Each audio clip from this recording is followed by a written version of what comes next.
सभी प्यारे छात्रों का एक बार फिर से स्वागत है। और आज का टॉपिक अपने आप में बहुत इंपॉर्टेंट है।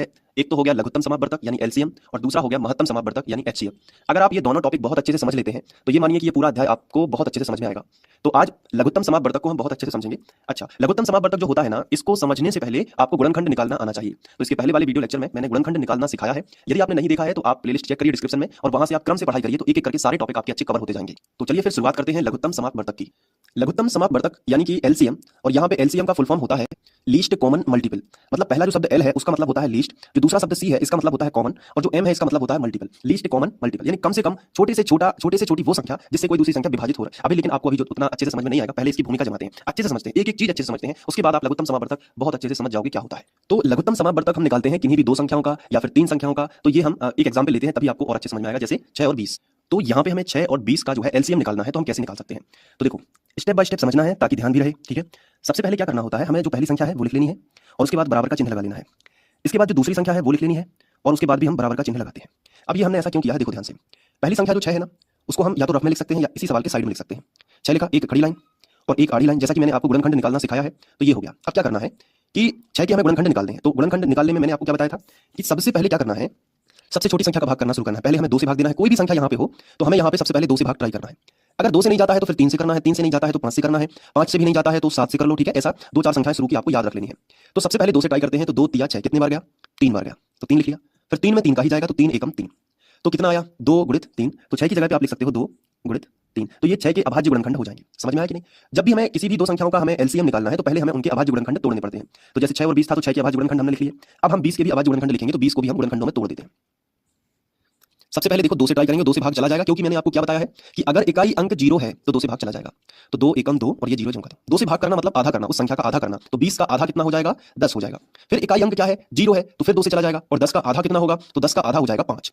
फिर 5 में 5 का ही जाता है, तो 5 एकम 5। तो देखो 20 के अभाज्य गुणनखंड ये किनारे पे आपको मिलेंगे 2 गुणित 2 गुणित 5। तो आपको यहाँ पे लिख देना है 2 गुणित 2 और गुणित 5। अब बहुत ध्यान से समझो कि अगर कोई घातें रिपीट हो रही हैं तो उसको हम ऐसे भी लिख सकते हैं। जैसे जैसे 2 बार आ रहा है तो हम 2 के ऊपर 2 की घात लगा सकते हैं। मतलब ये 2 जगह लिखा था तो हमने एक ही जगह लिखा, जितनी बार ये रिपीट हो रहा है उतनी की घात लगा दी।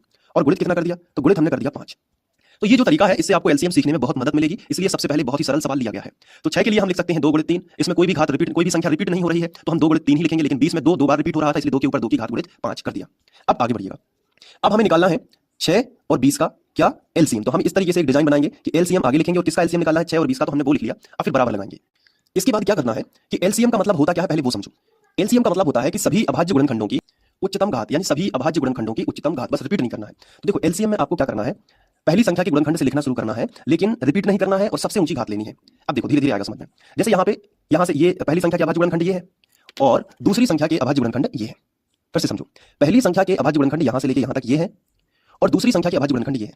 तो हमें क्या, जब भी हम एलसीएम निकालते हैं तो हम क्या करते हैं कि पहली संख्या के अभाज्य गुणनखंड से लिखना स्टार्ट करते हैं, लेकिन हम हर गुणनखंड को देखेंगे कि क्या उससे ऊंची घात तो उपलब्ध नहीं है। अगर उससे ऊंची घात है तो फिर उसको ना लिख के उसकी ऊंची घात को लिखेंगे। जैसे यहाँ पे देखो लिखना सभी को है, तो यहाँ से स्टार्ट किया, हमें कौन दिखाई दिया, 2 दिखाई दिया। तो 2 ने क्या कहा कि मेरे से भी ज्यादा ऊंची घात यहाँ पे है, 2 की ही ऊंची घात है, 2 के ऊपर 2 की घात। तो हम क्या करेंगे, इस 2 को नहीं लिखेंगे बल्कि उसकी जगह पे 2 के ऊपर 2 की घात को लिख लेंगे। फिर यहाँ थे, अब आगे बढ़े तो क्या मिला, 3। तो 3 हमें लिखना है, ठीक है। तो 3 हमने लिखा, लेकिन अगर 3 की ऊंची घात फिर से अगर यहाँ नीचे होती तो हम ये 3 भी ना लिखते, हम नीचे वाला 3 लिखते, क्योंकि हमें उच्चतम घातों को लिखना है। यहाँ पे हमने 2 नहीं लिखा क्योंकि 2 की उच्चतम घात क्या थी, 2 के ऊपर 2 की घात। तो हमने सोचा कि 2 से ज्यादा बड़ा कौन है, 2 के ऊपर 2 की घात, तो ये 2 तो अपने आप ही लिख जाएगा। तो ये उच्चतम घात को लिखना है। ये क्या लिखा है, उच्चतम घात, यानी लिखना सभी को है, किसी को छोड़ना नहीं है, लेकिन सबसे ऊंची घातों को लिखना है। तो 2 ने कहा मुझसे ज्यादा बेस्ट कौन है, 2 के ऊपर 2 की घात, तो ये 2 ना लिख के हमने 2 के ऊपर 2 की घात लिख दी। फिर 3 देखा, 3 ने कहा मैं ही बेस्ट हूं, क्योंकि मैं ही सबसे ऊंची घात माना जाऊंगा, क्योंकि मेरे से बड़ा कोई है ही नहीं। तो फिर अपन ने इसी को बेस्ट माना और इसको लिख लिया। अब ये हो गया पहली संख्या की गुणनखंड की यात्रा तय कर ली। अब दूसरी संख्या की गुणनखंड की यात्रा तय करेंगे। तो यहाँ आए तो ये बोला कि मैं तो लिख चुका हूं, ठीक है भाई आगे बढ़ जाओ। ये 5 बोला, मैं नहीं लिखा हूं, तो 5 की उच्चतम घात तो नहीं है कोई, तो अगर होती तो ऊपर दिख जाती, लेकिन नहीं है, तो ये हम 5 ज्यों का त्यों लिखेंगे। मतलब यात्रा हमारी यहाँ से शुरू होगी पहली संख्या के अभाज्य गुणनखंड से और आखिरी संख्या के अभाज्य गुणनखंड तक जाएगी, यानी सबको चेक करना है ताकि कोई रह ना जाए। लेकिन लिखते टाइम ये ध्यान रखना है कि ऐसा तो नहीं कि इससे भी ज्यादा बेस्ट कोई हो। तो जैसे 2 ने कहा मुझसे भी ज्यादा बेस्ट, 2 के ऊपर 2 की घात है, तो फिर हमने कहा कि फिर तुम्हें नहीं लिखेंगे, सबसे ऊंची घात 2 की है। हालांकि यहां से यात्रा तय की थी, लेकिन इससे हमें इसका पता चला, समझ पा रहे हो ना। तो क्या करना है कि यात्रा शुरू करना है पहले संख्या के गुणनखंड से और यहां तक दूसरे संख्या के गुणनखंड तक, आखिरी संख्या के गुणनखंड तक, हो सकता है 3 संख्याएं होती। तो बस ये हो गया आपका एलसीएम। एक सवाल में थोड़ा थोड़ा समझ में आया होगा। अब हम दूसरा सवाल करेंगे तो और क्लियर हो जाएगा। पहले इसको सॉल्व करते हैं। 2 के ऊपर 2 की घात मतलब 2 गुणित 2 कितना आया, 4। तो यहां पे हम लिखेंगे 4 और गुणित 5 दिया 15। अब 15 है चौके 60, यानी कि हम इन तीनों का गुणा करेंगे तो हमें क्या मिलेगा, 60 मिल जाएगा। और यही क्या होगा, एलसीएम। अब एलसीएम का पहले मतलब समझ लेते हैं। एलसीएम का मतलब ये होता है कि वो संख्या जिसमें उन दोनों संख्याओं का भाग जा रहा है। 6 का भाग 60 में चला जाता है और 20 का भी जाता है। लेकिन ये जो 60 है ये सबसे छोटी संख्या है। सबसे छोटी होगी तो लीस्ट कॉमन मल्टीप्लिकेशन, यानी सबसे छोटी वो संख्या है जिसमें इन दोनों संख्याओं का आराम से भाग चला जाएगा। तो इसे ही लघुत्तम समापवर्तक कहते हैं। यानी कि 6 और 20 60 से कोई नीचे संख्या नहीं है जिससे ये दोनों भाग कर सकें। जैसे आप कहोगे 40, तो 40 में 20 का भाग तो चला जाएगा लेकिन 6 का नहीं जाएगा पूरी बार, तो 40 नहीं होगी। तो सबसे छोटी संख्या कौन सी है? 60 है। 60 के बाद 120, ऐसे आगे बढ़ते जाओगे तो फिर भाग दोनों का चला जाएगा, लेकिन सबसे छोटा कौन है? 60। 60 के नीचे जाओगे तो इन दोनों से ऐसी कोई संख्या नहीं मिलेगी जिससे ये दोनों पूरी बार विभाजित हो जाए। तो ये लीस्ट कॉमन मल्टीप्लिकेशन है। तो ये लघुत्तम का अर्थ हो गया। अब एक एग्जांपल और लेते हैं और आपको एलसीएम अच्छे से समझ में आ जाएगा। मतलब एक उदाहरण और हम लेते हैं और आपको जो है एलसीएम बिल्कुल क्लियर हो